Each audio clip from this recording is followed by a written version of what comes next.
नमस्कार दोस्तों, मैं गरिमा सिंह स्वागत करती हूँ आपका मेरे YouTube चैनल जीएस विद गरिमा में। आगे की सीरीज को कंटिन्यू करते हुए हम ये क्वेश्चन देखेंगे। तो ये रहा आज का क्वेश्चन। शिक्षा में सुधार हेतु ब्रिटिश सरकार ने सैडलर विश्वविद्यालय आयोग कब नियुक्त किया? आंसर है 1917। एक्सप्लेनेशन है, सैडलर आयोग शिक्षा से संबंधित था। वर्ष 1917 में सरकार ने कलकत्ता विश्वविद्यालय की संभावनाओं के अध्ययन तथा रिपोर्ट के लिए एक आयोग नियुक्त किया। Doctor M.E. सैडलर, जो लीड्स विश्वविद्यालय के उपकुलपति थे, इसके अध्यक्ष नियुक्त किए गए। इस आयोग का यह विचार था कि यदि विश्वविद्यालय शिक्षा का सुधार करना है तो माध्यमिक शिक्षा का सुधार आवश्यक है। इसने वर्ष 1904 के विश्वविद्यालय अधिनियम की कड़ी निंदा की और यह भी बताया कि इससे कॉलेज तथा विश्वविद्यालय शिक्षा का ठीक समन्वय नहीं हो सकता है।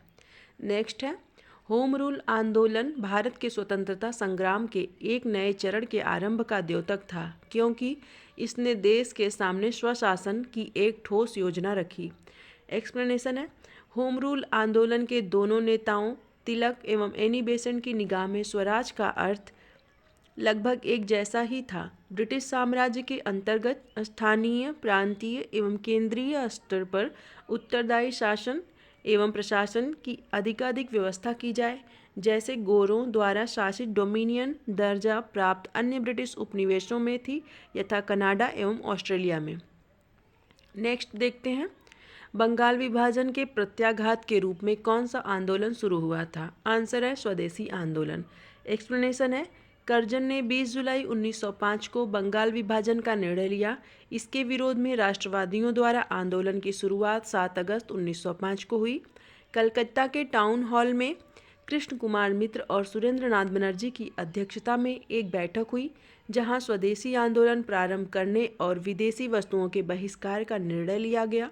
16 अक्टूबर 1905 को जब बंगाल विभाजन लागू हो गया, उस दिन को शोक दिवस के रूप में मनाने की घोषणा की गई। रविंद्रनाथ टैगोर के सुझाव पर इसे राखी दिवस के रूप में मनाया गया। यह दिवस राष्ट्रवादियों द्वारा बंगाल की अटूट एकता को प्रदर्शित करने के लिए बनाया गया। टैगोर के शांति निकेतन के तर्ज पर बंगाल नेशनल कॉलेज की स्थापना की गई। बहुत कम समय में पूरे देश में अनेक राष्ट्रीय विद्यालयों की स्थापना हो गई। अगस्त 1906 में राष्ट्रीय शिक्षा परिषद का गठन हुआ। स्वदेशी आंदोलन में आत्मनिर्भरता, आत्मशक्ति का नारा दिया। स्वावलंबन व आत्मनिर्भरता का प्रश्न राष्ट्रीय स्वाभिमान, आदर और आत्मविश्वास के साथ जुड़ा था। कांग्रेस ने भी अपने कलकत्ता अधिवेशन 1906 में स्वदेशी आंदोलन, बहिष्कार आंदोलन, राष्ट्रीय शिक्षा और स्वशासन से संबद्ध 4 प्रस्ताव पारित किए। अतः स्पष्ट है कि बंगाल विभाजन के विरोध में राष्ट्रवादियों ने स्वदेशी बहिष्कार, राष्ट्रीय शिक्षा और स्वशासन जैसे आंदोलन चलाए। वर्ष 1920 के नागपुर अधिवेशन में CR दास ने गांधी जी के असहयोग प्रस्ताव को पेश किया। नेक्स्ट देखते हैं, नोआखली काल में महात्मा गांधी के सचिव कौन थे? आंसर है प्यारेलाल। एक्सप्लेनेशन है, नोआखली काल में प्यारेलाल महात्मा गांधी के सचिव थे। उनकी बहन डॉक्टर सुशीला नैयर गांधी जी की व्यक्तिगत चिकित्सक थीं। प्यारेलाल ने गांधी जी के दांडी मार्च में भी महत्वपूर्ण भूमिका अदा की थी। आगे देखते हैं, निम्न में से महात्मा गांधी का भारत में पहला सत्याग्रह कौन सा था? आंसर है चंपारण। एक्सप्लेनेशन है, दक्षिण अफ्रीका से 1915 में लौटने के बाद गांधी जी ने भारत में अपना प्रथम सफल सत्याग्रह बिहार के चंपारण जिले में वर्ष 1917 में किया। चंपारण के एक किसान राजकुमार शुक्ल ने गांधी जी से लखनऊ में भेंट की और उनसे चंपारण आने का आग्रह किया था। 19वीं सदी के आरंभ में गोरे बागान मालिकों ने चंपारण के किसानों से एक अनुबंध के आधार पर यह विनिश्चित करा लिया था कि उन्हें अपनी जमीन के 3/20वें भूभाग पर नील की खेती करना अनिवार्य है, जिसे 3 कठिया पद्धति के नाम से जाना जाता था। गोरे बागान मालिकों ने किसानों की मजबूरी का फायदा उठाकर उन्हें अनुबंध से मुक्त करने के लिए लगान एवं अन्य गैरकानूनी अवाबों, करों की दर मनमाने ढंग से बढ़ा दी। किसानों ने इसी उत्पीड़न के विरोध में गांधी जी ने चंपारण सत्याग्रह प्रारंभ किया था। नेक्स्ट है, निम्न में से किस कॉलेज में गांधी जी ने पढ़ाई की थी? आंसर है श्यामल दास कॉलेज, भावनगर। एक्सप्लेनेशन है, महात्मा गांधी भारत के स्वतंत्रता आंदोलन के एक प्रमुख नेता थे। इनकी प्रारंभिक शिक्षा पोरबंदर में प्रारंभ हुई। इन्होंने हाई स्कूल की शिक्षा राजकोट स्थित अल्फ्रेड हाई स्कूल से प्राप्त की थी। इसके उपरांत इन्होंने भावनगर स्थित श्यामल दास आर्ट कॉलेज में अपना नामांकन करवाया। इसके उपरांत इन्होंने यूनिवर्सिटी कॉलेज लंदन से विधि की पढ़ाई पूरी की।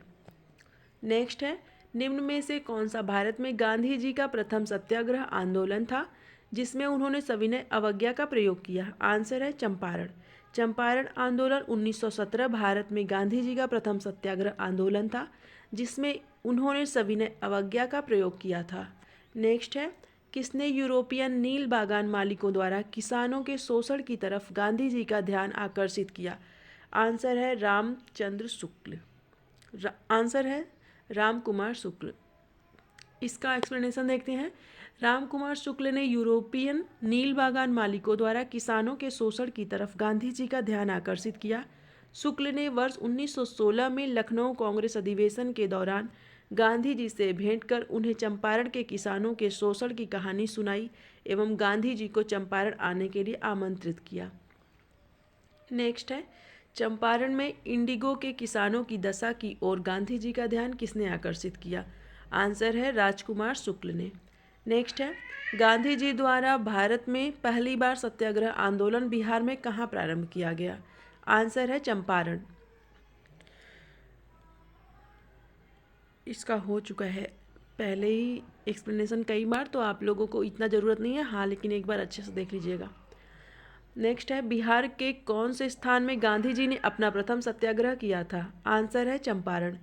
ये चंपारण बिहार के एग्ज़ाम के लिए बहुत ही इंपॉर्टेंट है। ये सारे एग्ज़ामों में इससे रिलेटेड क्वेश्चन आते हैं। आप खुद ही देख सकते हैं कि कितने क्वेश्चन चंपारण से रिलेटेड हैं। चंपारण नील आंदोलन के राष्ट्रीय नेता कौन थे? आंसर है महात्मा गांधी। नेक्स्ट है, प्रसिद्ध नाटक नील दर्पण जिसमें इंडिगो की खेती करने वाले किसानों के दमन का चित्रण किया गया की रचना किसने की है? आंसर है डी, दीनबंधु मित्र। एक्सप्लेनेशन है, 1857 के विद्रोह के ठीक बाद बंगाल में नील विद्रोह 1859 से 60 हुआ, सन्यासी विद्रोह 1763 से 1800 में, संथाल विद्रोह 1855 से 56 में तथा पावना उपद्रव 1873 से 76 में। नील विद्रोह की शुरुआत बंगाल के नादिया जिले के गोविंदपुर गांव से हुई। एक नील उत्पादक के दो भूतपूर्व कर्मचारियों दिगंबर विश्वास तथा विष्णु विश्वास के नेतृत्व में वहां के किसान एकजुट हुए तथा उन्होंने नील की खेती बंद कर दी। यह नील आंदोलन के इतिहास में अपनी मांगों को लेकर किए गए आंदोलनों में सर्वाधिक व्यापक और जुझारू विद्रोह था। बंगाल का नील विद्रोह शोषण के विरुद्ध किसानों की सीधी लड़ाई थी। बंगाल के वे काश्तकार जो अपने खेतों में चावल की खेती करना चाहते थे उन्हें यूरोपीय नील बागान मालिक नील की खेती करने के लिए मजबूर करते थे। नील की खेती से इनकार करने वाले किसानों को नील बागान मालिकों के दमन चक्र का सामना करना पड़ता था। सितंबर 1859 में उत्पीड़ित किसानों ने अपने खेतों में नील न उगाने का निर्णय लेकर बागान मालिकों के विरुद्ध विद्रोह कर दिया। 1860 तक नील आंदोलन नदिया, पावना, खुलना, ढाका, मालदा, दिनाजपुर आदि क्षेत्रों में फैल गया। किसानों की एकजुटता के कारण बंगाल में 1860 तक सभी नील कारखाने बंद हो गए। बंगाल के बुद्धिजीवी वर्ग के अखबारों में अपने लेखों द्वारा तथा जनसभाओं के माध्यम से इस विद्रोह के प्रति अपने समर्थन को व्यक्त किया। इसमें हिंदू पैट्रियट के संपादक हरीश चंद्र मुखर्जी की विशेष भूमिका रही। नील बागान मालिकों के अत्याचारों का खुला चित्रण दीनबंधु मित्र ने अपने नाटक नील दर्पण में किया है। नेक्स्ट देखते हैं, निम्नलिखित में से किस सत्याग्रह आंदोलन में गांधी जी ने प्रत्यक्ष रूप से भाग नहीं लिया? आंसर है वायकोम सत्याग्रह। एक्सप्लेनेशन है, वायकोम के मंदिर प्रवेश सत्याग्रह में गांधी जी ने प्रत्यक्ष रूप से भाग नहीं लिया था, जबकि खेड़ा सत्याग्रह, राजकोट सत्याग्रह तथा असहयोग आंदोलन का नेतृत्व स्वयं गांधी जी ने किया था। आगे देखते हैं, स्वाधीनता आंदोलन के दौरान महात्मा गांधी के करीबी अंग्रेज मित्र थे। आंसर है reverend Charlie Andrews. Charles Andrews Saint Stephen college Delhi में प्राध्यापक थे। भारतीयों से इनका गहरा लगाव था और इस तरह से भारतीय बनना चाहते थे। रविंद्रनाथ टैगोर, गोपाल कृष्ण गोखले तथा महात्मा गांधी से इनके घनिष्ठ संबंध थे। ये दक्षिण अफ्रीका के फिनिक्स आश्रम में गांधी जी के साथ रहे। गांधी जी ने ही गरीबों के प्रति इनकी निरंतर चिंता को देखते हुए उन्हें दीनबंधु की उपाधि से सम्मानित किया। एंड्रयूज 1925 और 1927 में ऑल इंडिया ट्रेड यूनियन के अध्यक्ष भी रहे। गोलमेज सम्मेलन में भाग लेने के लिए वह गांधी जी के साथ लंदन गए। आगे है, अंत्योदय कार्यक्रम का उद्देश्य है। आंसर है गरीबों में सबसे गरीब की सहायता। अंत्योदय कार्यक्रम का उद्देश्य गरीबों में सबसे गरीब की सहायता करना है। इस कार्यक्रम का विचार सर्वप्रथम महात्मा गांधी द्वारा प्रस्तुत किया गया। इस संदर्भ में गांधी जी जॉन रस्किन की पुस्तक अनटू द लास्ट से प्रभावित थे। आगे देखते हैं, 1917 से 18 में अहमदाबाद में गांधी जी द्वारा चलाए गए सत्याग्रह में किसने हिस्सा लिया था? आंसर है औद्योगिक कर्मी। एक्सप्लेनेशन है, चंपारण की सफलता के बाद गांधी जी का अगला प्रयोग वर्ष 1918 में अहमदाबाद की एक कॉटन टेक्सटाइल मिल्स में मिल मालिक द्वारा मजदूरों के बीच बोनस बढ़ाने को लेकर चल रहे विवाद में हस्तक्षेप करना था। यह विवाद प्लेग बोनस को लेकर था। प्लेग का प्रकोप खत्म होने के बाद मालिक इसे समाप्त करना चाहते थे, जबकि मजदूर इसे बरकरार रखने की मांग कर रहे थे। उत्पादन लागत, मुनाफा और मजदूरों के जीवन निर्वाह खर्च का गहराई से अध्ययन करने के बाद गांधी जी ने घोषणा की मजदूरों को 35% बोनस मिलना चाहिए। मिल मालिकों द्वारा गठित ट्रिब्यूनल ने इनकी बात मान ली।